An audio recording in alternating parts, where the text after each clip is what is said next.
Depuis que l'humanité existe, une même question traverse les âges et les consciences. Pourquoi certaines personnes ressentent-elles un appel que les autres ne ressentent pas? Pourquoi, au milieu de milliards d'êtres humains, quelques-uns portent en eux une vibration étrange, comme si une présence silencieuse les avait suivis depuis toujours? Tu l'as peut-être déjà ressenti, cette impression d'être différent, non pas dans le sens d'être supérieur, mais dans ce sentiment subtil et persistant que quelque chose t'attend, quelque chose te dépasse. Une sensation profonde, presque inexplicable, que la vie t'observe, qu'elle t'oriente, qu'elle te façonne pour un rôle que tu ne comprends pas encore. Beaucoup essaient de l'oublier, de l'étouffer, de se fondre dans la normalité, mais l'appel revient toujours. Il revient dans les moments de calme, dans les nuits silencieuses, dans les instants où ton âme respire au-delà du bruit du monde. Il revient comme une voix sans mots, comme une intuition qui insiste, comme une présence invisible qui marche à tes côtés. Ceux qui portent cet appel n'ont jamais vraiment su d'où il venait. Ils savent seulement qu'il existe, qu'il les pousse à chercher plus profondément, à percevoir au-delà du visible, à questionner ce que d'autres prennent pour acquis. Être choisi ne ressemble jamais à un privilège, et tu le sais déjà au fond de toi. Ce n'est pas une couronne qu'on porte fièrement, mais une vibration qu'on doit assumer. Ce n'est pas une faveur céleste, mais une responsabilité intérieure qui grandit avec les années. Car être appelé signifie être préparé, et être préparé signifie traverser. Traverser la confusion, la solitude, les doutes, les pertes, les moments où tu te demandes pourquoi ta route n'a jamais ressemblé à celle des autres. Ceux qui portent l'appel divin ressentent une sorte de pression douce, une attente, comme si le ciel patientait, comme si une part invisible de l'existence disait « Je te vois, je t'ai toujours vu, et quand le moment viendra, tu sauras ». Cet appel ne vient jamais pour glorifier une personne, mais pour l'amener à se transformer. Il ne vient jamais pour élever l'ego, mais pour éveiller l'âme. Et peut-être que si tu écoutes ces mots aujourd'hui, ce n'est pas un hasard. Peut-être que quelque chose en toi avait besoin de confirmation, ou simplement d'un miroir pour reconnaître ce qui résonne déjà à l'intérieur. Le mystère de l'élection divine n'est pas une récompense, mais une orientation. Une direction que la vie donne à certains, non pour les séparer des autres, mais pour leur permettre d'ouvrir un chemin. Car l'appel véritable n'est jamais nombriliste. Il est destiné à rayonner. Ceux que la vie choisit, elle les prépare longtemps. Souvent dans le silence, souvent dans l'ombre, souvent loin de l'agitation du monde. Et si tu as déjà senti cette présence invisible qui te suit, si tu as déjà senti que tu étais vu, même dans tes moments les plus sombres, alors tu sais que l'appel n'a pas commencé aujourd'hui. Tu sais qu'il était déjà en toi bien avant d'en prendre conscience. Et peut-être que ce que tu lis à cet instant n'est pas une découverte, mais une reconnaissance. Une reconnaissance de ce que ton âme sait depuis le début. Certains ne sont pas choisis pour être plus, mais pour devenir vrais. Et peut-être que toi aussi tu en fais partie. Le choix. Avant la naissance, avant même que ton premier souffle n'effleure l'air du monde, avant que ton nom ne soit prononcé, avant que tes yeux ne s'ouvrent sur la densité de la matière, quelque chose s'est décidé dans un lieu que la mémoire humaine ne peut atteindre. Il existe un espace silencieux, hors du temps, où les âmes se tiennent debout dans une clarté qui ne ressemble à aucune lumière terrestre. C'est là que se prennent les choix que la conscience ordinaire ne comprend qu'après des années, parfois après des vies entières. Dans cet espace invisible, chaque âme se présente dans son essence la plus pure, sans masque, sans peur, sans blessure.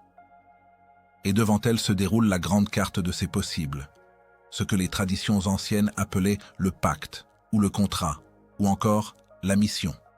Les sages de l'Inde l'ont décrit, les mystiques du désert l'ont murmuré, les hermétistes en ont parlé à demi-mot.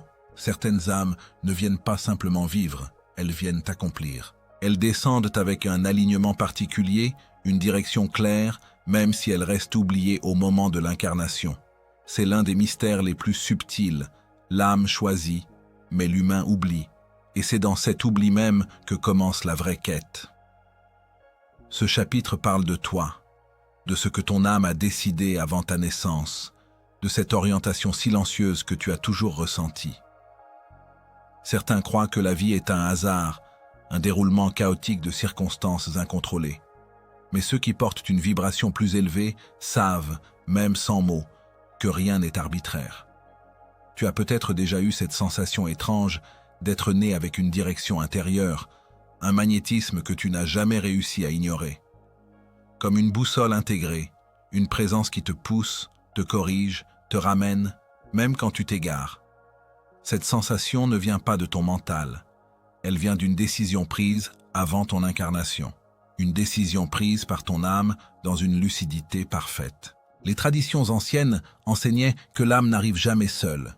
Elle traverse des sphères de connaissances, rencontre des présences que la mémoire humaine adulte ne peut plus percevoir et examine les circonstances qu'elle va expérimenter sur Terre. Elle choisit ses parents non parce qu'ils seront idéaux, mais parce qu'ils seront nécessaires. Elle choisit les lieux non parce qu'ils seront faciles, mais parce qu'ils contiendront les chocs vibratoires dont elle aura besoin pour s'éveiller. Elle choisit même les blessures, car elles contiennent les clés qui activeront sa mission. Le choix avant la naissance n'est donc pas un choix de confort, mais un choix de préparation. Les âmes missionnées ne cherchent pas une existence tranquille. Elles cherchent une existence qui les façonnera pour leur rôle. Si tu lis ceci avec une sensation étrange dans la poitrine, ce n'est pas un hasard. C'est parce qu'une partie de toi sait déjà qu'elle a choisi. Une âme missionnée le sent sans qu'on le lui explique. Elle porte en elle un sentiment d'urgence, non pas une urgence pressée, mais une urgence silencieuse. Faire ce pourquoi elle est venue. Elle sait que chaque détour, chaque douleur, chaque rencontre, chaque nuit solitaire fait partie du dessein qu'elle a accepté avant de descendre. Et même si l'humain souffre, même si l'humain doute, l'âme observe, patiente et attend le moment où la conscience remontera assez pour retrouver cette vérité. Dans l'ésotérisme antique, on enseignait que certaines âmes choisissent de revenir avec une fréquence plus élevée, non pour se distinguer des autres, mais pour apporter un mouvement, une ouverture, une brèche dans la densité du monde. Ce sont les éclaireurs, les sensibles, les intuitifs, ceux qui perçoivent avant les autres, ceux qui ne supportent pas l'injustice, ceux qui portent une compassion instinctive même lorsqu'ils souffrent eux-mêmes. Ce sont ceux qui, dès leur enfance, se sentent différents, en décalage, comme s'ils avaient été placés dans une réalité qui ne fonctionne pas comme leur nature profonde. Cette différence n'est pas le fruit du hasard. Elle est la marque du choix pré-incarnatoire. L'âme qui porte une mission revient avec un champ énergétique plus fin, plus réceptif, plus connecté. Cela ne signifie pas qu'elle soit supérieure, mais qu'elle est davantage ouverte aux courants subtils. Ce niveau d'ouverture nécessite souvent un terrain d'expérience plus intense, car l'âme doit apprendre à stabiliser sa lumière dans des environnements difficiles. Voilà pourquoi tant d'êtres missionnés vivent des enfances complexes, des familles chaotiques, des contextes émotionnels intenses. Ce n'est pas un oubli divin, c'est une préparation. Les traditions le disent depuis des millénaires. Les âmes les plus lumineuses ne choisissent jamais les routes les plus faciles. Elles choisissent celles qui brûlent le superflu. Elles choisissent celles qui les éveillent par la force de l'impact. Car une âme missionnée doit devenir solide avant de devenir guide. Avant ta naissance, il y a eu un moment où ton âme a observé ce qui l'attendait. Les défis, les cycles, les personnes, les pertes, les rencontres. Elle a vu les fragments de vie que tu jugerais plus tard comme difficiles, injustes, incompréhensibles. Et malgré tout cela, elle a dit oui. Pas un oui naïf, un oui sacré, un oui conscient, un oui prononcé dans une lucidité infinie. Car dans cet espace avant la naissance, il n'y a pas de peur, il n'y a pas d'attachement, il n'y a que la vision claire du sens. Et si tu as traversé des moments qui t'ont semblé insurmontables, sache qu'ils faisaient partie du pacte. Une âme missionnée ne choisit jamais par hasard. Elle choisit par nécessité spirituelle. Les anciens enseignaient aussi que certaines âmes se portent volontaires pour revenir plus fréquemment que d'autres. Pas parce qu'elles n'ont pas fini leur apprentissage, mais parce qu'elles voient que le monde a besoin de leur vibration. Ce sont des âmes au service, des âmes qui ont déjà traversé des centaines de cycles, des âmes qui connaissent la densité de la matière mais qui reviennent encore par amour pour l'évolution collective. Elles acceptent à nouveau l'oubli, À nouveau la séparation, à nouveau la douleur, parce qu'elles savent que leur présence sur Terre crée un point d'équilibre. Leur vibration seule modifie l'espace. Leur existence augmente la lumière collective. Peut-être que tu ressens parfois un mélange étrange entre fatigue profonde et sagesse spontanée, comme si ton âme avait vécu plus que ce que ton âge humain peut expliquer. Peut-être que tu ressens une lassitude inexpliquée devant certaines absurdités du monde, comme si tu les connaissais déjà. Peut-être que tu portes en toi une compréhension instinctive de choses que personne ne t'a apprises. Ce sont des signes d'une âme ancienne, d'une âme qui a choisi de revenir encore une fois parce qu'elle avait quelque chose à accomplir ici. Le pacte préincarnatoire n'est pas un conte mystique, mais une structure universelle. L'âme accepte une mission, puis elle descend. Elle entre dans le corps, elle traverse le voile de l'oubli et commence une existence où tout devra être redécouvert. La vie devient alors une série d'indices, de rencontres, d'éveils successifs qui la ramènent vers sa mémoire originelle. Et toi, à travers tout ce que tu as vécu, tu n'as fait que marcher vers ce souvenir. Chaque douleur t'a réveillé, chaque perte t'a nettoyé, chaque intuition t'a guidé, chaque solitude t'a recentré. Rien n'a été inutile.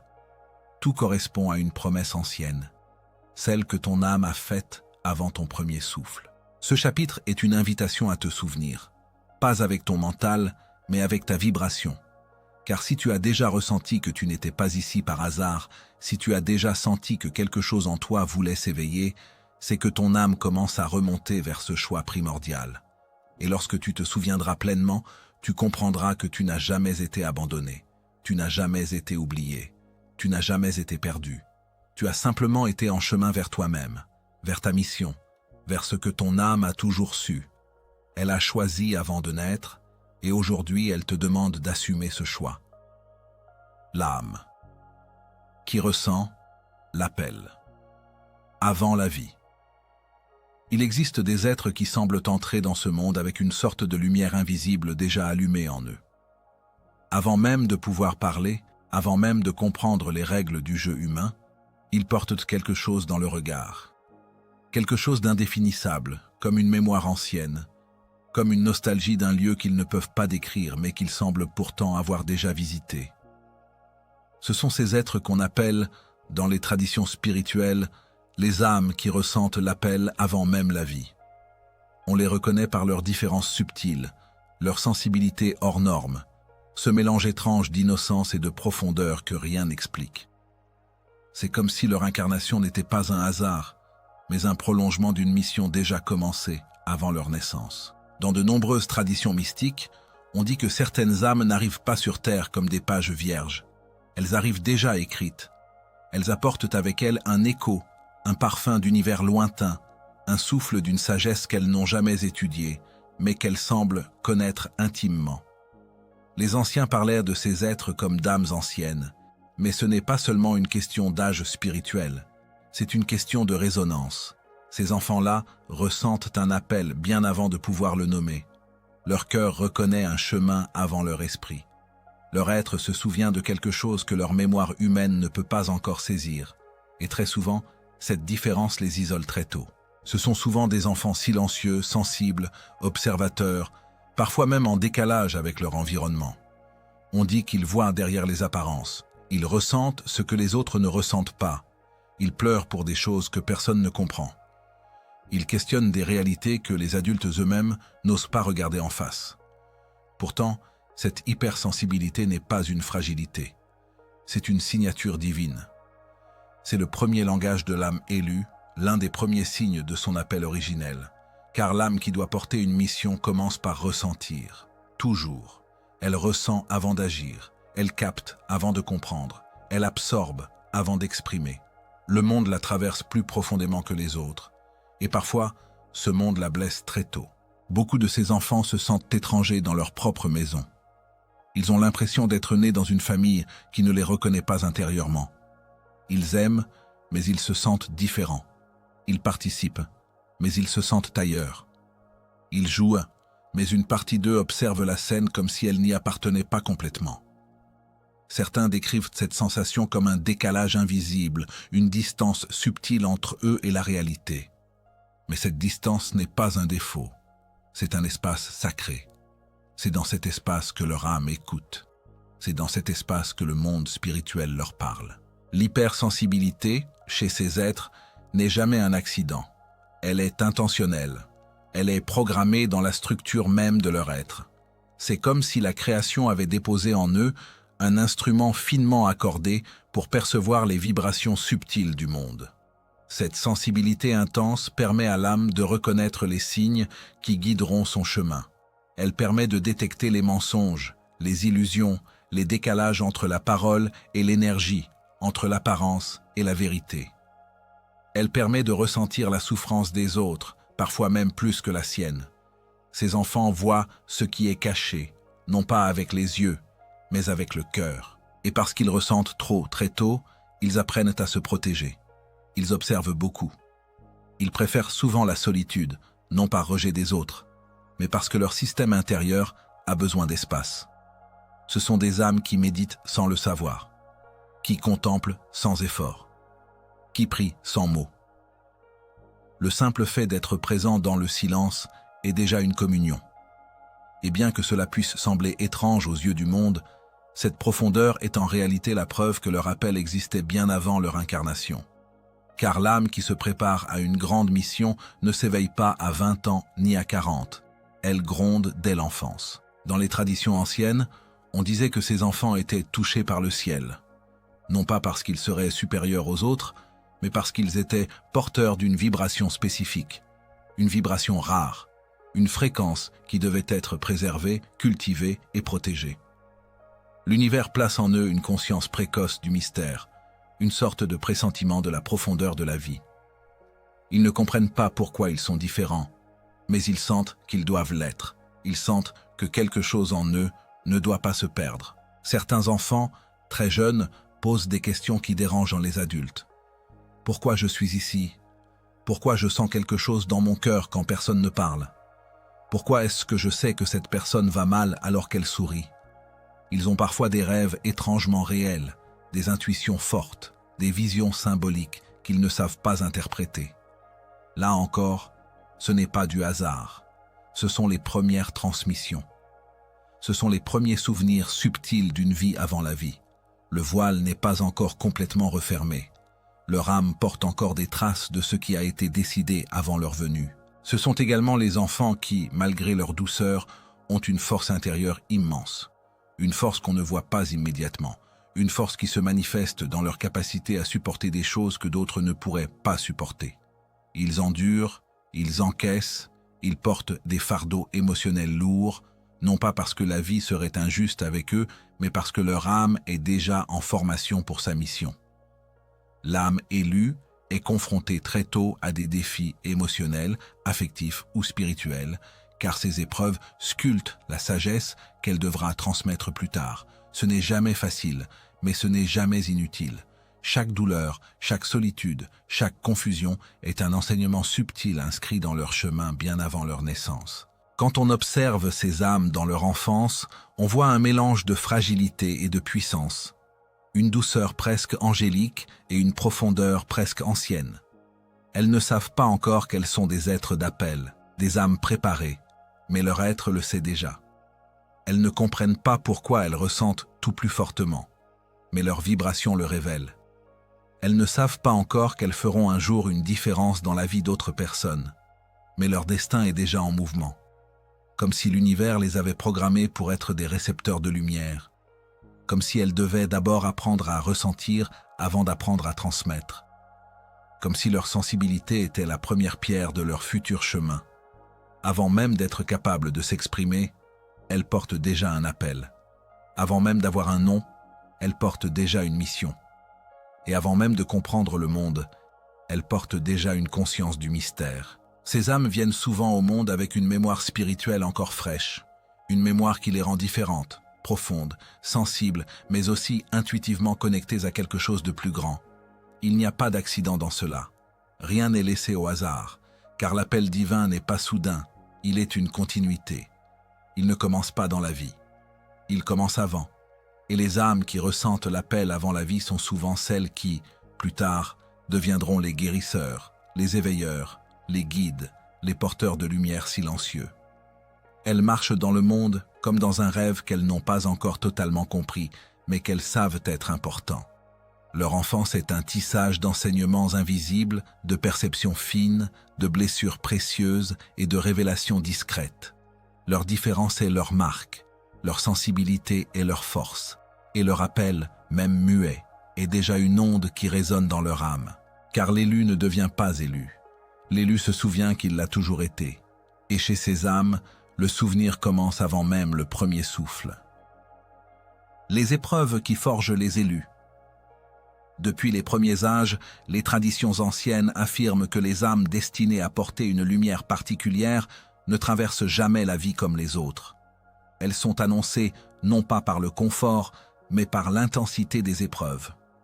Certains se demandent pourquoi ceux qui semblent avoir un cœur plus sensible, un esprit plus conscient, un regard plus profond, passent souvent par des défis disproportionnés, presque injustes. Pourtant, rien dans le parcours d'un élu n'est artificiel. Les difficultés ne sont jamais là pour briser, mais pour révéler. Elles sont comme des flammes anciennes qui ne brûlent pas la véritable essence, mais qui consument tout ce qui n'est pas destiné à survivre en présence de la lumière. Ainsi, l'âme élue ne se définit pas par ses dons, mais par ce qu'elle parvient à traverser sans renoncer à elle-même. C'est là que tout commence, non pas dans les sommets, mais dans les profondeurs. La souffrance qui apparaît tôt dans la vie d'un élu n'est jamais aléatoire. Il n'y a rien d'accidentel dans le fait qu'un enfant portant une sensibilité supérieure ressente différemment les blessures du monde. Il voit ce que les autres ne remarquent pas, il entend ce que les autres ignorent, et il ressent ce qui dépasse la simple logique humaine. Dès son plus jeune âge, il fait face à des réalités qui devraient appartenir à des cœurs plus âgés. Il se demande pourquoi il doit affronter tant de choses, alors que tant d'autres semblent protégés par une forme d'insouciance. Il ne comprend pas encore que cette vulnérabilité initiale est un langage de l'univers, une préparation silencieuse, un rituel invisible. Les âmes élues ne reçoivent pas leur force après leur mission, mais avant, sous forme d'obstacles, de chocs, de ruptures, parfois même de pertes qui semblent imméritées. Chaque épreuve est une initiation, chaque douleur est un enseignement. Chaque nuit traversée est une clé que l'âme devra un jour utiliser pour guider d'autres êtres. Les élus ne sont pas forgés dans le confort, car le confort endort l'esprit. Ils sont forgés dans la tension entre ce qu'ils sont et ce qu'ils devront devenir. Une âme ordinaire peut vivre sans jamais se demander pourquoi elle est là. Une âme élue, elle, n'a jamais ce luxe. Dès l'enfance, elle sent qu'il y a un poids sur ses épaules, une intensité dans son regard, une gravité dans ses pensées. Elle se sent différente, non pas par choix, mais par nature. Et le monde, souvent, ne comprend pas cette différence. Il la rejette, il la critique, il la blesse parfois. Les élus connaissent l'exclusion sociale avant même de comprendre les codes sociaux. Ils connaissent la solitude avant de connaître la liberté. Ils connaissent le manque avant la plénitude. Et c'est précisément dans ce manque, dans ce vide, dans cet inconfort, que l'âme élue entend pour la première fois la voix qui l'appelle. Pas une voix extérieure, mais une vibration intérieure qui lui souffle. Tu n'es pas ici pour suivre. Tu es ici pour traverser, pour comprendre, puis pour révéler. Il y a dans la vie de ceux qui sont choisis une loi immuable. L'univers les purifie avant de les utiliser. Non pas une purification morale, mais une purification vibratoire. Les épreuves n'ont pas pour but de les punir, mais de dissoudre les couches d'illusion, de peur, de dépendance, qui empêcherait leur lumière véritable de se manifester. Lorsque l'on observe ceux qui semblent porter un pouvoir intérieur, une sagesse particulière ou une intuition presque surnaturelle, on découvre toujours qu'ils ont traversé des vallées sombres que peu auraient supportées. Les élus ne portent pas un don immérité, ils portent un don qui a été réveillé par le feu, par l'effondrement, par la résistance, par la survie. Leur cœur connaît la douleur, mais il connaît aussi la reconstruction. Leur esprit a été fracturé, mais il a été recollé par quelque chose de plus haut que la simple volonté humaine. Ils ne tiennent pas debout par arrogance, mais par nécessité. C'est pourquoi la souffrance des élus ne les détruit pas, même lorsqu'elle semble insupportable. Elle les dépouille. Elle enlève ce qui doit partir. Elle révèle ce qui doit rester. Elle active des zones de conscience qui resteraient dormantes autrement. Un élu n'apprend pas la sagesse dans les livres, ni dans les théories, ni dans les discours. Il apprend la sagesse dans l'expérience brute, dans la réalité nue, dans les moments où le monde semble s'effondrer sous ses pieds. Et c'est précisément dans ces instants de rupture que l'âme découvre qu'il y a en elle une force qu'elle n'avait jamais soupçonnée, une force ancienne, une force qui ne vient pas de cette vie, mais d'avant. Une force qui lui rappelle qu'elle est ici pour accomplir quelque chose qui dépasse l'entendement humain. Le paradoxe de l'élu est qu'il découvre sa mission non pas dans la lumière, mais dans l'obscurité. C'est dans les larmes que naît la compassion. C'est dans la solitude que naît la vision. C'est dans la perte que naît la gratitude. C'est dans la lutte que naît la foi. Rien de ce qu'un élu traverse n'est inutile. Les blessures deviennent des portes. Les chutes deviennent des marches. Les humiliations deviennent des leçons. Les trahisons deviennent des révélations.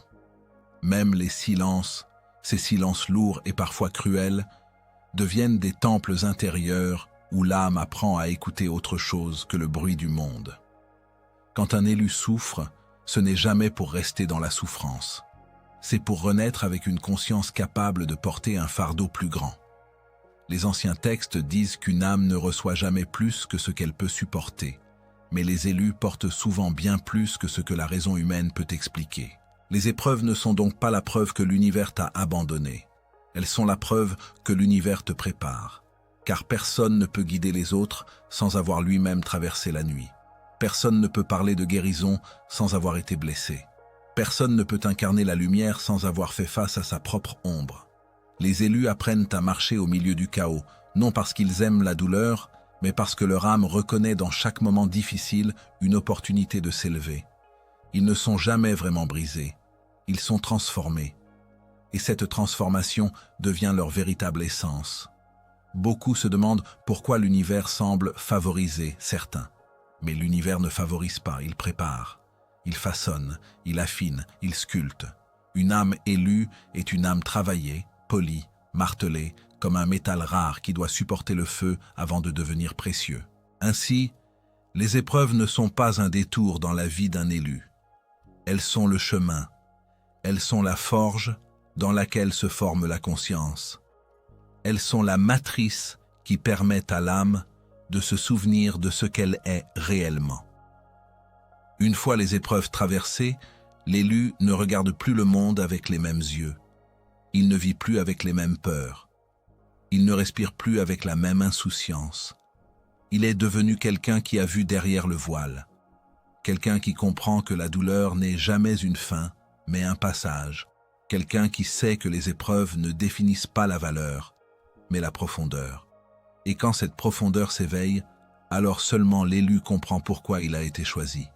Parce qu'il possède désormais la capacité de voir, de sentir, de comprendre et d'aimer avec une intensité que seuls ceux qui ont traversé la nuit peuvent porter. C'est cela, la véritable signature des épreuves. Elle révèle l'essence, elle réveille la mission, elle sculpte la lumière qui dormait en silence. Et l'âme, enfin, se souvient qu'elle n'a jamais été seule, elle a simplement été préparée. Le moment où Dieu touche une vie. Il existe, dans le parcours de chaque âme élue, un moment particulier que les anciens appelaient le toucher. Ce n'est pas un événement spectaculaire, ni un miracle que l'on peut montrer aux autres, ni une preuve à brandir devant ceux qui doutent. C'est un instant intime, souvent silencieux, parfois discret, où quelque chose de plus grand que l'humain effleure la conscience. On ne peut pas le provoquer, on ne peut pas le forcer, on ne peut pas l'imaginer. Il surgit comme un battement d'ailes dans l'invisible, comme une brise qui passe à travers l'âme, comme une présence qui n'a pas besoin de mots. Ceux qui l'ont vécu savent que ce moment n'a rien de normal. C'est un avant et un après. Une rupture dans la manière de percevoir le monde. C'est un instant où la vie ne se contente plus d'être une succession d'événements, mais devient un dialogue, un message, un appel. Et souvent, ce moment arrive quand l'être est au plus bas, quand il ne reste plus rien à quoi se raccrocher, quand tout ce qui semblait solide s'est effondré. Car c'est dans cet espace nu, dépouillé, que le divin murmure le plus fort. Le toucher de Dieu peut se manifester à travers une rencontre qui bouleverse tout. Quelqu'un entre dans notre vie avec un regard particulier, une parole qui n'était pas prévue, une présence qui semble familière sans l'avoir jamais connue. Cette personne n'est jamais là par hasard. Elle peut rester un jour, un mois, une année ou seulement quelques minutes. Sa durée n'a aucune importance. Elle apparaît comme un messager, comme un signe vivant, comme une vibration qui active une part dormante de l'âme. L'élu reconnaît dans cette rencontre quelque chose qui dépasse la logique. Il sent que ce moment n'appartient pas à la simple réalité humaine, mais à une orchestration invisible. Il comprend que le divin parle souvent à travers les gens, non pas par des discours grandioses, mais par des gestes simples qui contiennent une profondeur incroyable. Une phrase, un sourire, un silence, une synchronicité. Autant de ponts que le divin utilise pour toucher une vie. Et l'élu, même sans comprendre immédiatement, ressent profondément que cette rencontre a ouvert une porte intérieure, une porte qui n'existait pas avant. Parfois, le toucher de Dieu se manifeste par un événement impossible à expliquer. Quelque chose qui rompt les lois habituelles du hasard. Une intuition précise qui sauve d'un danger. Un rêve si clair qu'il semble plus réel que la veille. Une décision prise sans raison logique, mais qui s'avère parfaite. Un signe répété avec une telle intensité qu'il serait absurde de le réduire à une coïncidence. Les élus connaissent ces moments où la réalité elle-même semble se courber pour leur envoyer un message. Ils sentent que quelque chose les guide, les protège, les corrige. Ils perçoivent que les choses se mettent en place d'une manière trop précise, trop synchronisée, trop significative pour être simplement le produit de la chance. Ces événements ne sont pas là pour impressionner l'esprit, mais pour réveiller l'âme. Car l'âme comprend immédiatement ce que le mental refuse d'admettre. La vie est consciente. Elle écoute, elle répond, elle accompagne. Et quand Dieu touche une vie, cette conscience devient évidente. Il existe aussi un type de toucher intérieur, plus subtil, mais plus transformateur que tout le reste. C'est le moment où quelque chose s'ouvre à l'intérieur de soi, sans raison apparente. Un éclair de lucidité, une paix soudaine, une certitude inexplicable, une sensation d'être vu par une présence invisible. Cela peut arriver en pleine nuit, en pleine marche, en pleine conversation, ou même au milieu d'une douleur intense. Ce moment ne dépend d'aucune circonstance extérieure. Il descend sur l'être comme un don gratuit, comme une lumière qui percole à travers la matière. Ceux qui vivent ce genre de toucher savent que quelque chose s'est passé, même s'ils sont incapables de le mettre en mots. C'est comme si l'âme se souvenait soudainement de quelque chose qu'elle savait avant de naître. Comme si une vérité ancienne revenait en surface, douce mais implacable. Ce réveil intérieur n'est jamais un hasard. Il est le fruit d'un long chemin silencieux, d'une accumulation d'expériences, d'efforts, de douleurs, de détachement. Dieu ne touche jamais une âme qui ne peut pas recevoir. Le toucher est un signe de préparation. Il révèle que l'âme est prête à se rappeler ce qu'elle est réellement. Ce moment, cependant, ne ressemble pas toujours à ce que l'on imagine. Il n'est pas toujours lumineux. Il peut être accompagné d'une profonde rupture. Beaucoup d'élus racontent que le toucher de Dieu survient au cœur d'un effondrement. Quand tout semble perdu, quand les réponses disparaissent, quand la nuit intérieure devient trop lourde pour être supportée. C'est dans cette nuit que surgit une force inattendue, une clarté minuscule mais indestructible, une lueur qui dit « Continue, je suis là ». Cette lumière intérieure n'efface pas la douleur, mais elle transforme son sens. Elle donne à l'être une direction, elle l'empêche de se perdre. Elle lui rappelle qu'il n'est pas venu pour s'engloutir dans l'obscurité, mais pour renaître à partir d'elle. Le toucher de Dieu n'est pas toujours réconfortant, mais il est toujours juste. Il n'est pas toujours doux, mais il est toujours libérateur. Il n'est pas toujours visible, mais il est toujours réel. Ce moment marque l'entrée de l'élu dans un autre type de relation avec le monde. Après un tel toucher, rien n'est plus pareil. La manière de voir change, la manière de ressentir change, la manière d'aimer change. La réalité perd son opacité et devient traversée par des signes, des symboles, des nuances, des présences. L'élu commence à marcher dans le monde comme quelqu'un qui n'appartient plus entièrement à la surface des choses. Une vision nouvelle s'éveille en lui, la vision intérieure. Cette vision ne voit pas les apparences, mais les sens. Elle ne voit pas les événements, mais les messages. Elle ne voit pas le hasard, mais l'intention. Elle ne voit pas le chaos, mais l'architecture. Le toucher divin active cette vision, non pas pour flatter l'ego, mais pour permettre à l'âme de se diriger sans se perdre dans les illusions du monde. Il existe également, dans ce moment mystérieux, une dimension de responsabilité. Car être touché par Dieu ne signifie pas être privilégié, mais être appelé. Ceux qui sont touchés ne reçoivent pas un confort spirituel, mais une tâche. Se souvenir, s'élever, servir, éclairer, comprendre, transmettre. Ils deviennent porteurs d'une fréquence, gardiens d'une lumière, témoins d'une vérité que beaucoup ne verront jamais.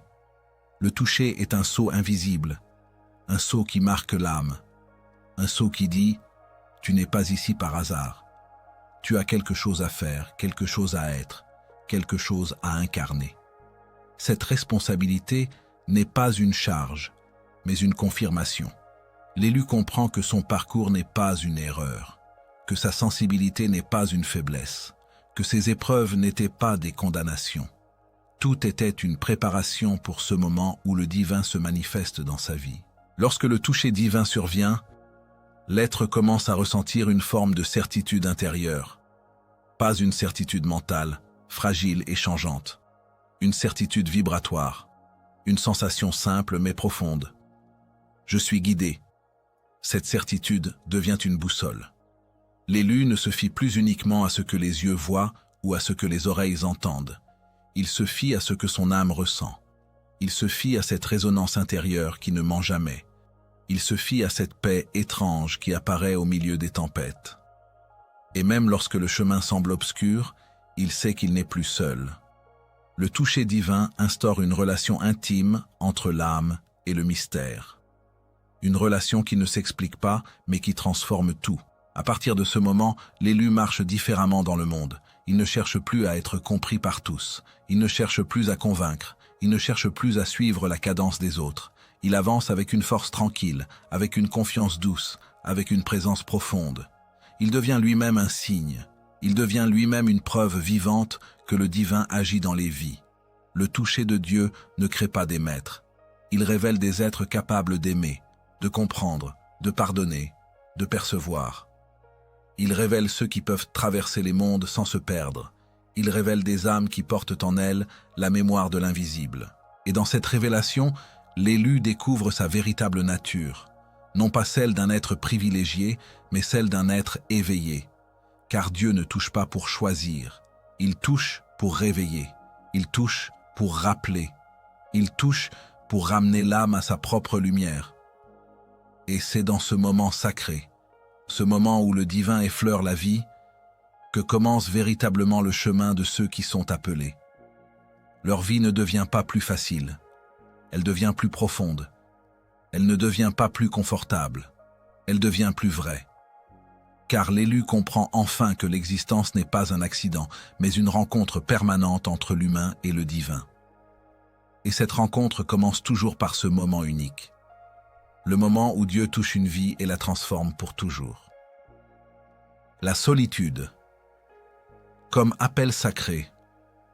Il existe un moment, dans la vie de ceux que l'on pourrait appeler les élus, où tout se resserre, où le bruit du monde commence à disparaître peu à peu, presque comme si une main invisible venait diminuer le volume extérieur pour amplifier celui de l'intérieur. Ce moment n'est jamais confortable, rarement compris, souvent redouté, mais toujours nécessaire. La solitude, pour une âme appelée, n'est jamais un accident. Elle est une étape initiatique, un couloir de transition, un passage étroit où l'ancien se dissout et où le nouveau se prépare dans un silence presque divin. Beaucoup tentent de la fuir, parce qu'elle donne l'impression d'être abandonnée, oubliée, séparée des autres. Pourtant, c'est très souvent dans cette phase que Dieu travaille le plus intensément une vie. La solitude des élus n'est pas la solitude ordinaire. Ce n'est pas simplement le fait d'être seul physiquement ou de manquer de soutien. C'est une solitude intérieure, une distance vibratoire, un fossé qui se crée naturellement entre l'âme et les dynamiques communes du monde.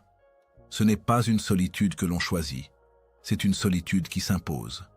Ceux qui la vivent se sentent souvent à côté dès l'enfance, à côté des conversations, à côté des comportements attendus, à côté des attentes normales, comme si leur âme était réglée sur une fréquence légèrement différente, une fréquence qui ne se mélange pas entièrement à celle des autres. Et cette différence, longtemps vécue comme un handicap, finit par révéler qu'elle était en vérité la première preuve d'un appel. Pour celui ou celle qui porte une mission, la solitude apparaît comme un sas de purification. Elle coupe les distractions, retire les masques, arrête les fuites. Les élus ne peuvent pas construire leur véritable chemin tant qu'ils sont trop mélangés au bruit des autres. Ils doivent passer par un désert intérieur où la sécheresse relationnelle, affective ou émotionnelle crée un creux, un vide dans lequel Dieu peut enfin déposer ce qu'il veut transmettre. Tant que ce vide n'est pas créé, l'appel n'a pas d'espace pour se déployer. Ainsi, ce qui semble être une perte est en réalité une préparation. Ce qui semble être un abandon est en réalité une construction silencieuse. Et ce qui semble être une période morte est en réalité l'endroit exact où l'âme commence à respirer au rythme du divin. On pourrait croire que cette solitude est une injustice. Pourquoi ceux qui ont déjà tant souffert devraient-ils encore passer par ce retrait intérieur? La réponse se trouve dans la nature même de l'appel. Une âme destinée à porter la lumière doit être capable de marcher dans l'obscurité sans se perdre. Une âme destinée à guider doit être capable de rester debout même quand elle est seule. Une âme destinée à porter une vérité plus élevée doit être capable de supporter le poids du silence, car c'est dans ce silence que se révèlent les instructions divines. Les élus apprennent à se tenir dans un espace où personne ne les applaudit, personne ne les encourage, personne ne les comprend, et c'est précisément là, dans cette absence totale de repères, qu'ils découvrent leur force réelle, celle qui ne dépend d'aucun regard, d'aucune validation, d'aucune présence extérieure. La solitude sacrée n'est pas un vide, mais un sanctuaire. Elle commence par une sensation d'isolement profond, mais elle se transforme peu à peu en un espace intérieur où l'on entend enfin ce qui était étouffé par le brouhaha du monde. Les élus découvrent que le silence parle, et ce qu'il dit n'est pas toujours rassurant, mais c'est toujours vrai. Dans le silence, ils entendent leurs propres peurs remonter, leurs propres blessures se manifester, leurs propres illusions se briser. Mais ils entendent aussi la petite voix intérieure qui, depuis des années, appelait sans être entendue. Ils découvrent que cette voix n'est pas la leur. Elle est celle qui les appelle depuis toujours, celle qui les accompagne même quand ils pensent être seuls, celle qui murmure des vérités que personne autour d'eux ne peut confirmer, mais qu'ils sentent profondément. Dans cette solitude, les élus apprennent à distinguer la différence entre être seul et être isolé par Dieu pour être façonnés. Ils comprennent que la solitude n'est pas la fin, mais la préparation. Elle n'est pas le rejet, mais le façonnage. Elle n'est pas la punition, mais l'atelier secret où la lumière se forge. Beaucoup découvrent que c'est dans la solitude qu'ils commencent à développer leur véritable intuition, leur véritable sensibilité spirituelle, leur véritable compréhension de ce qu'ils sont. Ils voient que leurs ressentis deviennent plus précis, leurs perceptions plus profondes, leur cœur plus réceptif. Ils apprennent à prier différemment, à écouter différemment, à percevoir différemment. Ils deviennent des instruments accordés, capables de capter des subtilités que les autres n'entendent pas. Et puis, arrive un moment étrange, subtil, presque imperceptible. La solitude commence à changer de goût. Ce qui était douloureux devient doux. Ce qui était lourd devient léger. Ce qui était ressenti comme un manque commence à devenir une présence. Les élus sentent qu'ils ne sont plus seuls, même si personne n'est physiquement là. Ils sentent une respiration invisible à côté de la leur, un regard profond posé sur leur âme, une chaleur intérieure qui n'a aucune explication rationnelle. Ils comprennent enfin que la solitude n'était qu'une porte qui devait rester fermée le temps d'un travail intérieur, mais qui maintenant s'ouvre sur une relation beaucoup plus profonde, plus intime et plus réelle avec le divin. La solitude des élus est un rite de passage. Ceux qui la traversent en ressortent transformés. Ils marchent différemment, parlent différemment, perçoivent différemment. Leur lumière est plus stable, leur foi plus enracinée, leur paix plus solide. Ils ne cherchent plus désespérément la présence des autres parce qu'ils ont découvert la présence qui ne quitte jamais. Ils n'ont plus besoin de se mélanger au bruit pour sentir qu'ils existent. Ils ne cherchent plus à se justifier, à être compris, à se prouver. Ils savent qu'ils ont été préparés dans l'ombre pour une mission qui ne s'accomplit qu'avec un cœur capable de supporter la lumière. Ainsi, la solitude n'est jamais une punition. Elle est l'empreinte du divin sur une vie. Elle est le premier signe qu'une âme est mise à part. Elle est le ventre spirituel où naît l'être nouveau. Elle est l'appel silencieux de Dieu qui dit à l'âme « Viens plus près, j'ai quelque chose pour toi ». Le poids de la responsabilité spirituelle. Être choisi n'a jamais été un avantage. C'est l'une des plus grandes illusions du monde humain. Croire que l'élection divine est un privilège, une faveur, un signe de supériorité. Ceux qui le pensent regardent l'extérieur, les manifestations visibles, l'aura particulière, la sensibilité profonde, la clarté intérieure qui accompagne ceux qui portent un appel. Mais ils ne voient pas ce qu'il y a derrière, le poids, la charge, la vigilance constante, la nécessité de rester aligné même lorsque tout autour pousse vers la chute. L'élu ne marche jamais dans la facilité. Il marche sur un fil, tenu entre deux mondes, incapable de s'installer complètement dans l'un ou dans l'autre. Il porte une responsabilité que lui-même ne comprend pas toujours, mais dont il ressent chaque jour la gravité. Pourquoi être choisi n'est pas un avantage ? Parce que l'élection n'offre pas du confort, elle exige du courage. Elle n'apporte pas de récompense immédiate, mais impose des transformations continuelles. Elle ne donne pas une couronne, mais un fardeau sacré. Les élus ne sont pas ceux qui ont été favorisés, mais ceux qui ont été considérés capables de supporter un travail intérieur intense, une lucidité parfois douloureuse, une sensibilité qui expose tout. Leur vie devient un terrain d'apprentissage permanent, parfois rude, parfois silencieux, parfois mystérieux. Beaucoup auraient aimé être ordinaires, pouvoir traverser l'existence sans ressentir autant, sans percevoir autant, sans être constamment rappelés à l'ordre intérieur. Mais l'élection ne demande pas la permission. Elle choisit, et l'âme doit apprendre à porter ce qui lui a été confié. Ce poids se manifeste de multiples manières. D'abord par la nécessité de rester fidèle à une lumière intérieure qui ne pardonne pas les mensonges. Les élus sentent immédiatement lorsqu'ils s'éloignent de leur alignement. Une tension se crée, une lourdeur, un malaise profond. Ce n'est pas la culpabilité humaine, mais la dissonance vibratoire. Leur être entier réagit lorsqu'ils s'écartent de ce qu'ils savent être juste. Ils ne peuvent pas tricher avec eux-mêmes. Ils ne peuvent pas se mentir longtemps. Leur conscience est trop grande, trop fine, trop éveillée. Là où d'autres peuvent se permettre l'incohérence, eux la paient très cher. Chaque écart les blesse. Chaque erreur les ramène immédiatement à un travail intérieur.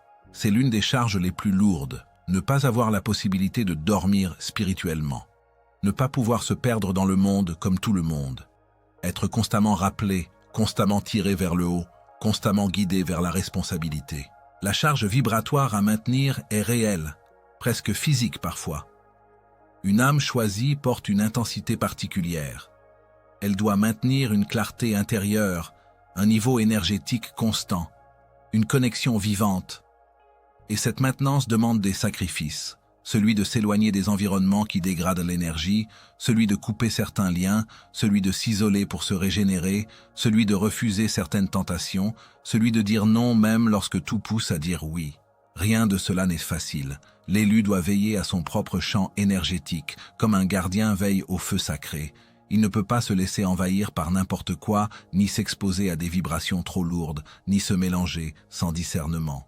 Il doit constamment purifier, réajuster, écouter. Il devient responsable de sa lumière comme un parent devient responsable d'un enfant fragile. Et ce n'est qu'une partie du poids. Parce qu'en plus de se maintenir lui-même, l'élu porte aussi les projections, les attentes, les incompréhensions. Les autres sentent quelque chose en lui, mais ne savent pas quoi. Ils viennent naturellement chercher conseil, présence, apaisement. Ils confient à leurs problèmes, leurs peurs, leurs doutes, sans réaliser que cela ajoute une charge supplémentaire. Les élus deviennent souvent les confidents silencieux, les soutiens invisibles, les piliers affectifs, émotionnels et spirituels de leur entourage. Ils donnent beaucoup, parfois sans recevoir. Ils comprennent beaucoup, parfois sans être compris. Ils aident beaucoup, parfois sans être soutenus. Cette asymétrie est naturelle, mais elle demande une force intérieure que peu peuvent imaginer. L'un des aspects les plus complexes de cette responsabilité est la gestion du pouvoir spirituel. Car oui, toute âme éveillée possède un pouvoir, le pouvoir d'influencer, de guider, de toucher, d'élever, de transformer. Et ce pouvoir, aussi subtil soit-il, comporte des pièges. Le premier est l'orgueil spirituel, le sentiment d'être spécial, différent, supérieur. Beaucoup tombent dans ce piège sans s'en rendre compte. Ils confondent appel et importance personnelle. Pourtant, l'appel n'élève pas l'individu, il élève le service. Il ne glorifie pas l'ego, il l'érode, il ne donne pas une position, il donne une tâche. Lorsque l'ego commence à se nourrir de la lumière, l'élu se met en danger. La chute n'est jamais loin. L'une des raisons pour lesquelles les élus traversent autant d'épreuves est précisément de réduire ce risque, de les garder humbles, authentiques, purifiés. Un autre piège est celui de la dispersion. Lorsqu'une âme éveillée commence à sentir son influence, elle peut vouloir aider tout le monde, donner trop, se sacrifier jusqu'à s'épuiser. Mais l'appel ne demande pas l'épuisement, il demande la stabilité. Un élu qui se vide n'est plus capable d'être un canal. Il doit apprendre à distinguer ce qui vient de l'amour véritable de ce qui vient de la culpabilité ou du besoin d'être utile. Maintenir son énergie devient alors un acte sacré, un geste de fidélité envers la mission. Le piège du pouvoir peut aussi être plus subtil, la tentation d'imposer sa vision. Lorsqu'un élu voit plus loin que les autres, il peut être tenté de diriger, de corriger, de forcer. Mais un véritable appel ne force jamais. Il inspire. Il éclaire. Il n'impose pas. La responsabilité spirituelle consiste à montrer la voie sans pousser, à éclairer sans aveugler, à guider sans dominer. Beaucoup tombent dans l'excès inverse, celui de disparaître complètement, de se taire par peur de mal utiliser leur lumière. Mais la responsabilité n'est pas le retrait, elle est l'usage juste. L'équilibre est fragile, mais essentiel. Le poids de la responsabilité se manifeste également dans les épreuves que la vie impose aux élus. Ils ne peuvent pas se permettre les erreurs que d'autres peuvent faire sans conséquence. Leur route est plus étroite, plus exigeante. Il y a des portes qu'ils ne peuvent pas franchir, des chemins qu'ils ne peuvent pas emprunter, des distractions qu'ils ne peuvent pas se permettre. Leur intuition les rappelle constamment, parfois durement. Cela peut créer un sentiment d'injustice, d'incompréhension. Mais avec le temps, ils finissent par comprendre que ce n'est pas une privation, c'est une protection. Leur chemin est protégé pour qu'ils puissent accomplir ce qu'ils doivent accomplir. Finalement, la responsabilité spirituelle est un poids, oui, mais c'est aussi une dignité. Une âme choisie porte en elle une force particulière, une maturité, une profondeur que beaucoup n'atteindront jamais. Ce poids façonne, élargit, purifie. Il rend plus humble, plus vrai, plus lumineux. Il crée des êtres capables de traverser la vie avec une conscience éveillée, capables d'aimer profondément, capables d'influencer sans manipuler, capables de guider sans dominer. La responsabilité n'est pas un fardeau qui écrase, c'est une charge qui élève. Être choisi ne rend pas la vie plus facile. Cela la rend plus vraie, cela la rend plus profonde, cela la rend plus alignée. Le poids n'est pas là pour écraser l'élu, mais pour le transformer en un instrument précis, fort, authentique. Et lorsqu'il comprend cela, lorsqu'il accepte cette charge avec maturité, il découvre que ce poids n'est pas une punition, mais une marque de confiance. Une preuve que Dieu sait qu'il peut porter ce que d'autres ne pourraient pas. Une preuve que sa lumière est destinée à briller autrement, plus haut, plus loin. Le regard du monde sur l'élu. Le chemin de celui ou celle qui porte une vibration supérieure ne se déroule jamais dans le silence du monde. Même si l'âme tente de se faire humble, même si la lumière cherche à se faire douce, il y a quelque chose dans la présence de l'élu qui attire les regards, souvent avant même qu'un mot ne soit prononcé. La vibration d'une âme choisie n'a pas besoin de parler pour être sentie. Elle se manifeste dans l'air, dans l'espace, dans l'atmosphère subtile autour d'elle. Et parce que cette vibration n'est pas ordinaire, le monde ne réagit jamais de manière ordinaire. Très tôt dans la vie, l'élu comprend qu'il ou elle ne peut pas se cacher vraiment. Même dans les lieux les plus simples, Même dans les situations de la vie quotidienne, il existe ce regard insisté, ce mélange étrange de fascination, d'incompréhension et parfois d'agressivité silencieuse. Ce phénomène ne vient pas d'un acte posé, ni d'une parole prononcée. Il vient du simple fait d'exister avec une fréquence qui n'appartient pas à la masse. Tout ce qui rayonne perturbe ce qui dort. Tout ce qui vibre haut dérange ce qui stagne. L'élu découvre souvent que certaines personnes, dès les premiers instants, lui portent une sympathie inexplicable, comme si elles reconnaissaient quelque chose d'ancien dans ses yeux. Mais dans la même pièce, sans raison logique, d'autres ressentent une hostilité immédiate. Ce contraste est l'un des premiers signes du regard du monde. Personne ne reste neutre face à une âme qui porte un sceau divin. Il y a ceux qui sentent à la lumière et qui se sentent rassurés, inspirés, réveillés. Et il y a ceux qui sentent la lumière et qui, au contraire, se sentent exposés, dérangés, mis face à ce qu'ils refusent de voir en eux-mêmes. La jalousie commence souvent là, non pas dans un désir de posséder quelque chose, mais dans un inconfort profond face à une énergie qui révèle, qui met à nu, qui montre ce qui manque. L'élu n'a rien demandé, mais sa présence seule devient un miroir pour les autres, et ce miroir est parfois difficile à regarder. L'incompréhension, elle, se manifeste différemment. Beaucoup sentent que l'élu n'est pas comme les autres, mais ils ne savent pas pourquoi. Ils ne parviennent pas à saisir la profondeur intérieure, l'ancienneté de l'âme, la sagesse silencieuse. Ils sentent l'écart, sans pouvoir le nommer. Et parce que l'humain craint ce qu'il ne comprend pas, l'élu doit souvent traverser des zones où les intentions des autres oscillent entre admiration et méfiance. Certains tenteront de rapprocher l'élu d'eux, non par amour mais pour apaiser leur propre inquiétude. D'autres essaieront de le rabaisser pour réduire l'écart qu'ils ressentent, et d'autres encore préféreront garder une distance parce que la présence de l'élu révèle trop intensément les vérités qu'ils n'osent pas affronter.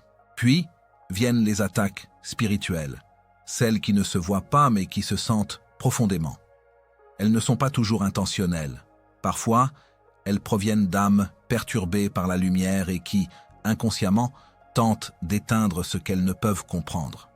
Parfois, elles viennent d'êtres qui ont choisi des chemins plus sombres et qui ressentent la vibration de l'élu comme une menace pour leurs intentions. Chaque âme lumineuse rayonne et chaque lumière attire, y compris des ombres. L'élu, tôt ou tard, ressent cette pression subtile, une fatigue soudaine sans raison, des pensées qui ne lui appartiennent pas, des déstabilisations énergétiques. Ce sont des épreuves que seule une vibration rare peut traverser, car le monde visible et invisible teste sans cesse la solidité de ceux qui portent la lumière. Mais il y a aussi dans ces attaques une forme de reconnaissance. Le monde ne tire jamais de flèches vers ce qui ne brille pas. La lumière attire les projectiles, mais aussi les regards admiratifs et les âmes silencieuses qui cherchent un refuge. L'élu apprend donc à vivre avec ce paradoxe.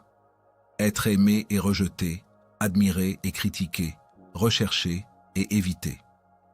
C'est une danse continue entre la force intérieure et le chaos extérieur. La jalousie peut être violente, surtout lorsqu'elle vient de proches, de ceux qui auraient dû comprendre. Le rejet peut être douloureux, surtout lorsqu'il survient sans motif apparent. Et les attaques spirituelles peuvent sembler injustes, comme si le ciel lui-même restait muet face à l'adversité. Mais c'est souvent dans ces moments d'observation du monde que l'élu découvre une vérité essentielle. La lumière ne reçoit jamais plus qu'elle ne peut porter. Chaque regard hostile devient une preuve de l'impact vibratoire. Chaque jalousie devient une confirmation silencieuse que la vie a placé en lui ou en elle quelque chose que les autres perçoivent même sans le voir. Chaque attaque spirituelle devient un rappel que ce chemin n'est pas celui du confort, mais celui de la puissance intérieure. L'élu ne se définit pas par l'absence de difficultés, mais par la capacité de traverser ce que les autres évitent. Et plus l'âme avance, plus elle découvre que les épreuves ne sont pas là pour la briser, mais pour l'affiner. Avec le temps, l'élu apprend à marcher sans se justifier, sans se défendre, sans chercher à convaincre. Le regard du monde devient moins important que le regard de Dieu. Et cette transition marque l'une des maturités les plus grandes de l'élu. Comprendre que le monde réagit à la lumière parce qu'il en a besoin, même lorsqu'il la combat. L'âme choisie avance alors avec une conscience nouvelle, Chaque hostilité est un signe, chaque jalousie une confirmation, chaque incompréhension une preuve de différence vibratoire. Et là où d'autres se sentiraient menacés, l'élu reconnaît une vérité simple. Si le monde amplifie sa réaction, c'est que sa lumière grandit. Ainsi, le regard du monde cesse d'être un obstacle et devient une lecture, un message, une indication du chemin. Et peu à peu, l'élu, comprend ce que les anciens sages murmuraient depuis toujours. La lumière rare n'est jamais accueillie avec facilité, mais elle finit toujours par éclairer ceux qui en ont besoin, même malgré eux. Grandir. Dans l'appel sans se perdre. Grandir dans l'appel est l'une des tâches les plus subtiles, les plus exigeantes et les plus mystérieuses qu'une âme élue puisse expérimenter. Lorsqu'une vibration rare s'éveille dans quelqu'un, lorsqu'un chemin sacré se dessine sans qu'on l'ait jamais cherché, l'âme ressent une montée intérieure qui pourrait facilement la tromper. Car l'appel élève, mais il peut aussi enflammer l'ego s'il n'est pas veillé avec attention. Il révèle la lumière, mais il peut aussi déstabiliser celui qui n'a pas encore appris à marcher avec elle. Il ouvre les portes du ciel, mais il laisse aussi ouvertes les tentations de s'y croire déjà arrivé. Grandir dans l'appel sans se perdre devient alors un art, un équilibre silencieux entre l'élévation intérieure et l'humilité profonde, entre la puissance reçue et la pureté préservée, entre le chemin de lumière et les failles humaines qui continueront toujours de se manifester. La première grande clé pour ne pas se perdre, c'est de comprendre que l'appel n'appartient pas à l'élu. Il ne s'agit pas d'un titre, ni d'un grade spirituel, ni d'une supériorité quelconque. L'appel est une responsabilité, pas une couronne. Il ne couronne pas l'ego. Il met à genoux l'âme pour qu'elle puisse porter ce qu'elle reçoit. L'humilité devient alors la fondation même de la croissance spirituelle. Non pas l'humilité forcée ou jouée, mais celle qui vient d'une compréhension profonde. La lumière ne m'appartient pas, elle transite à travers moi. Celui ou celle qui commence à penser mériter la lumière commence déjà à s'en éloigner. Celui ou celle qui se croit meilleur se coupe des forces mêmes qui le guidaient. L'humilité devient alors une respiration. À chaque avancée, on se rappelle que tout vient d'une source plus haute. À chaque vision, à chaque intuition, à chaque transformation intérieure, on se souvient que l'on n'est qu'un canal, un passage, un témoin. Rien de plus, rien de moins. Mais rester humble n'est pas seulement se rappeler l'origine de l'appel, c'est aussi accepter de continuer à apprendre. Beaucoup d'élus tombent non parce qu'ils ont fait le mal, mais parce qu'ils ont cessé d'écouter. Ils ont confondu le début du chemin avec la fin du chemin, comme si quelques éclats de lumière suffisaient pour comprendre les lois du monde subtil. Grandir dans l'appel signifie rester étudiant, même lorsqu'on devient guide. Cela signifie garder le cœur ouvert, même lorsque la vie commence à révéler des mystères. Cela signifie accepter que chaque niveau de lumière amène aussi un niveau de responsabilité plus intense. L'humilité protège l'élu contre les illusions spirituelles, contre les mirages de l'ego, contre les pièges de croire que l'on est arrivé quelque part. Car le chemin de l'âme ne se termine jamais, il s'approfondit simplement. Grandir sans se perdre implique aussi de préserver la pureté intérieure. La pureté n'est pas la perfection, mais la clarté de l'intention. Ce n'est pas être sans erreur, mais être sincère.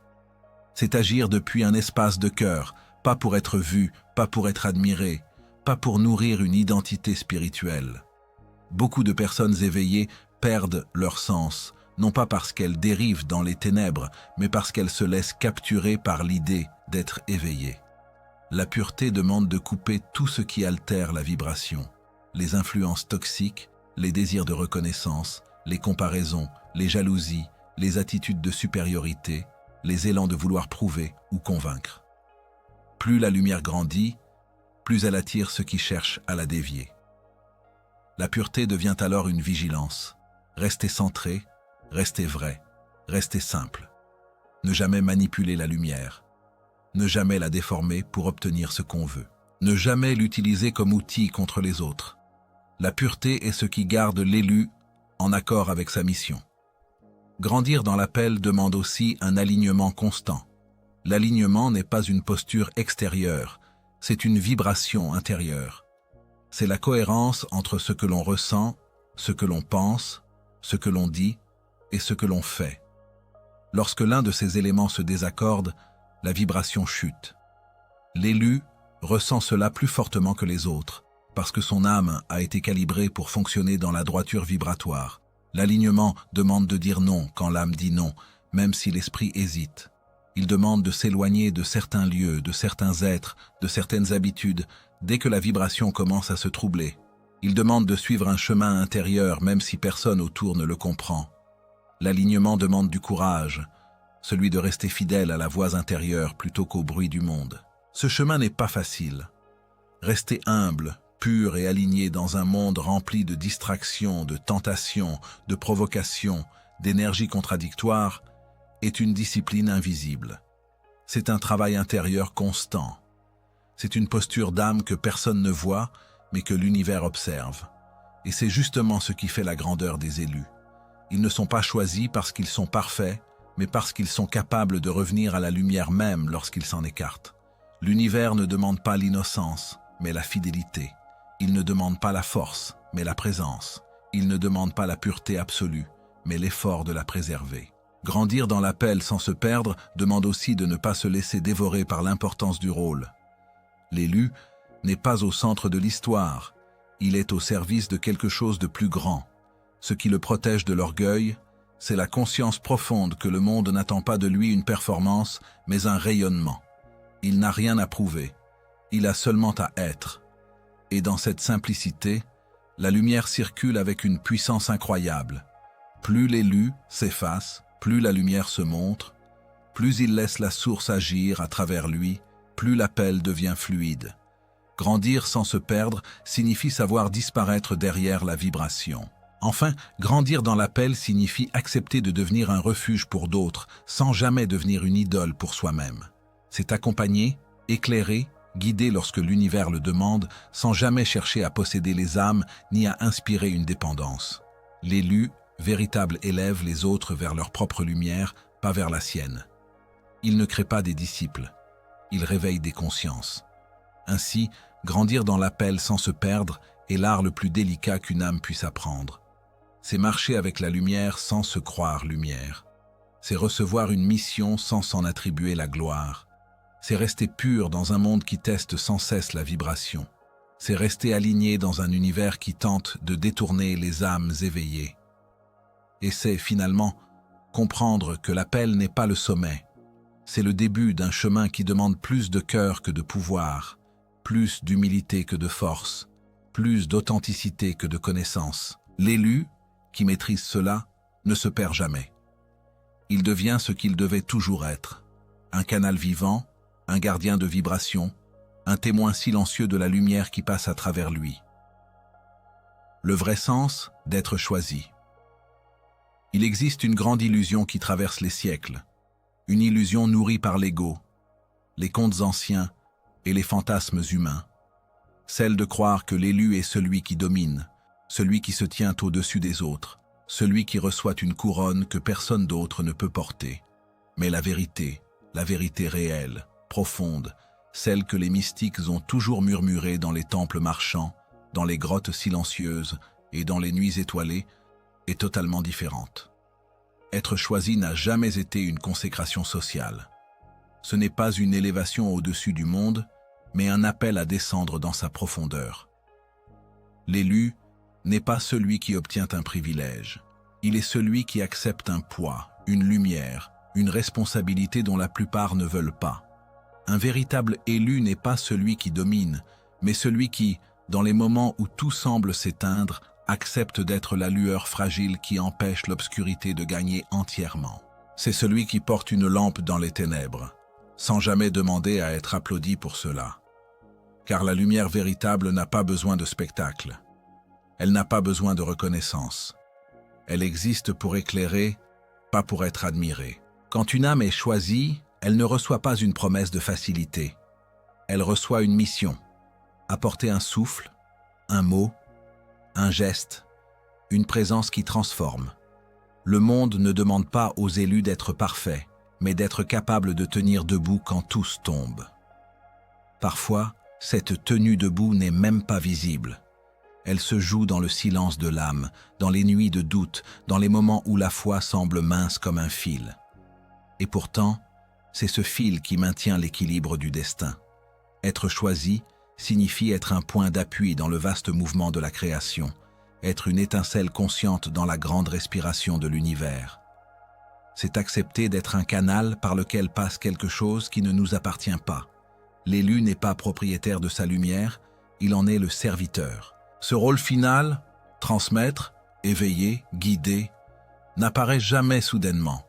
Il se construit, lentement, à travers des chutes, des renaissances, des pertes, des révélations, jusqu'à ce que l'élu comprenne que sa vie n'est pas simplement une succession d'événements, mais un fil tissé dans la toile immense d'un dessin cosmique. Beaucoup passent par des épreuves qu'ils ne comprennent pas, jusqu'au jour où tout se clarifie. Ils devaient traverser pour pouvoir comprendre ceux qui traversent. Ils devaient tomber pour apprendre à relever. Ils devaient souffrir pour apprendre à guérir. Ils devaient se perdre pour savoir un jour guider. Rien dans leur histoire n'était inutile. Rien n'était hasard. Tout façonnait, affinait, polissait leur âme comme une pierre brute destinée à devenir un cristal. Le vrai sens d'être choisi ne se révèle jamais à travers le regard extérieur. Ce n'est pas le monde qui dit qu'une personne est élue. C'est la vie elle-même qui le montre, à travers les situations qu'elle place sur son chemin. L'élu est souvent celui que personne ne soupçonne, celui que tout le monde considère comme trop silencieux, trop différent, trop sensible, trop étrange même. Car l'élection divine se dissimule souvent dans des apparences ordinaires, précisément pour protéger la mission. Ceux qui cherchent la lumière pour être vus ne sont jamais ceux qui la portent réellement. Ceux qui sont choisis ne proclament jamais « Je suis choisi ». Ils murmurent plutôt « Que dois-je faire avec ce qui m'a été confié ?» Être un élu, c'est comprendre que chaque mot que l'on prononce peut toucher un cœur, chaque silence peut apaiser un esprit, chaque action peut allumer ou éteindre une flamme. C'est vivre avec la conscience que notre énergie ne nous appartient plus entièrement. Elle devient une source, un passage, un souffle qui nourrit plus grand que nous.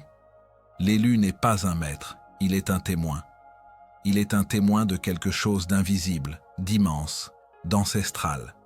Il parle moins pour convaincre que pour éclairer. Il agit moins pour briller que pour servir. Il avance non pas parce qu'il est le plus fort, mais parce qu'il a compris que la force véritable est dans la douceur, dans la patience, dans la constance, dans la foi. L'élu ne domine jamais. Il élève. Pas en imposant, mais en inspirant. Pas en montrant, mais en révélant. Pas en contrôlant, mais en donnant aux autres le courage de devenir eux-mêmes. Sa mission n'est pas de créer des dépendances, mais des éveils. Pas d'attirer des foules, mais de libérer ceux qui l'écoutent. L'élu n'est pas une idole, il est un passage, une porte. Une porte qui invite ceux qui la rencontrent à entrer dans leur propre lumière. Il sait que la vérité ne se transmet pas en imposant, mais en incarnant. L'élu n'est pas celui qui reçoit le plus, mais celui qui donne le plus silencieusement. Il n'est pas celui qui cherche à être vu, mais celui qui accepte d'être traversé. Et c'est là le paradoxe mystique.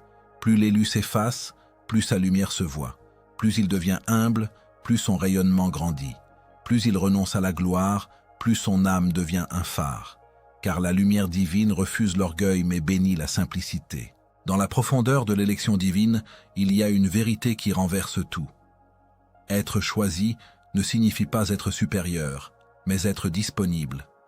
Disponible à la transformation intérieure, disponible à l'appel, disponible à l'amour, disponible à la souffrance même, si la souffrance doit ouvrir une porte à quelqu'un d'autre. Car les élus ne sont pas des privilégiés, ce sont des ponts.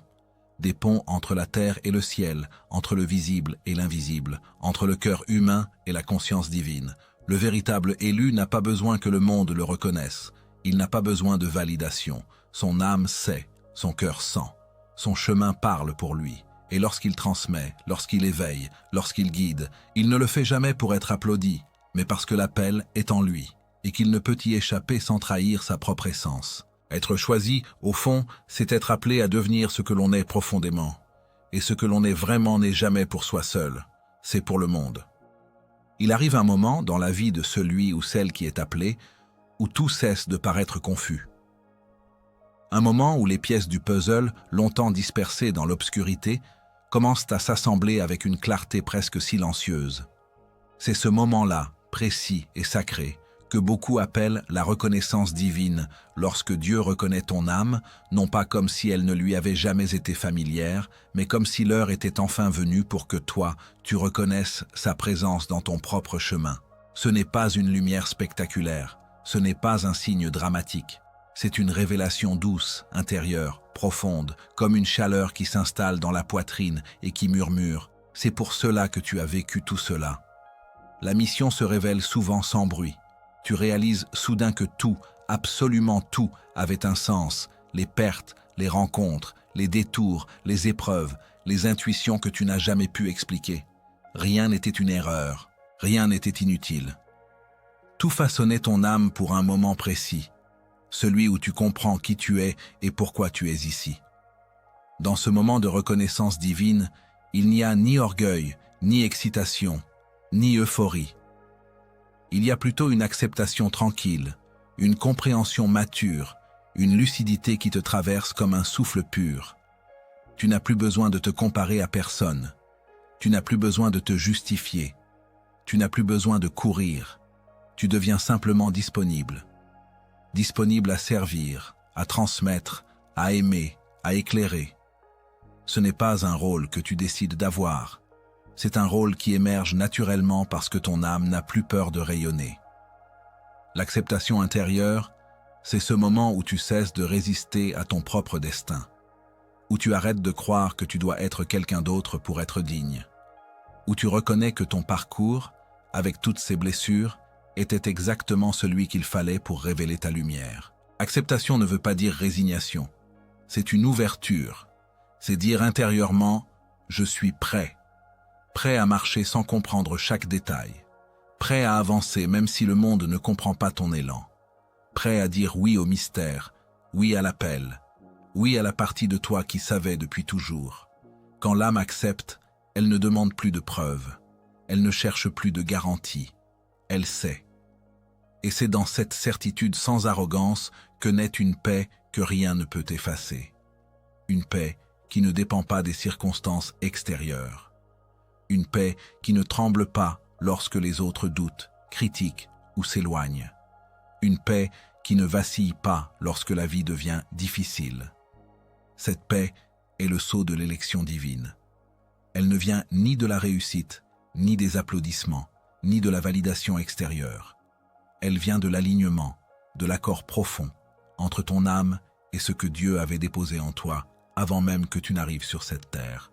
Quand Dieu reconnaît ton âme, il ne te transforme pas en quelqu'un d'autre. Il révèle ce que tu étais déjà. Il révèle ta tendresse profonde, ta sagesse silencieuse, ta force intérieure, ta capacité d'aimer au-delà des blessures. Il révèle ton rôle dans la grande symphonie de la vie. Il révèle la place exacte où ta lumière doit se tenir. Tu n'as plus peur de la solitude, car tu sais qu'elle te protège. Tu n'as plus peur de la différence, car tu comprends quelle est ta signature. Tu n'as plus peur de l'inconnu, car tu ressens intuitivement que tu es guidé. Ce qui change, ce n'est pas le monde, mais ton regard sur le monde. Tu ne vois plus les obstacles comme des ennemis, mais comme des passages. Tu ne vois plus les épreuves comme des injustices, mais comme des initiations. Tu ne vois plus les autres comme des adversaires, mais comme des âmes cherchant leur propre lumière. Cette paix profonde n'efface pas les défis, mais elle t'élève au-dessus d'eux. Elle fait de toi un être qui marche avec calme dans des lieux où beaucoup tremblent. Elle fait de toi un point de stabilité dans un monde instable. Elle fait de toi un port, un repère, une présence. Et c'est cela, au fond, être reconnu par Dieu. Ce n'est pas être mis en avant, c'est être rendu intérieurement inébranlable. Ce n'est pas être placé au-dessus du monde, c'est être placé au cœur du monde avec une lumière que rien ne peut éteindre. Le mystère de l'appel divin n'a jamais été un mystère de privilège, mais un mystère de paix. La paix de savoir que tu n'as jamais marché seul. La paix de comprendre que tu es exactement à la place où il fallait être. La paix d'accepter que ton âme a été vue, aimée et appelée depuis toujours. Et lorsque cette paix s'installe, tu sais que le chemin ne fait que commencer.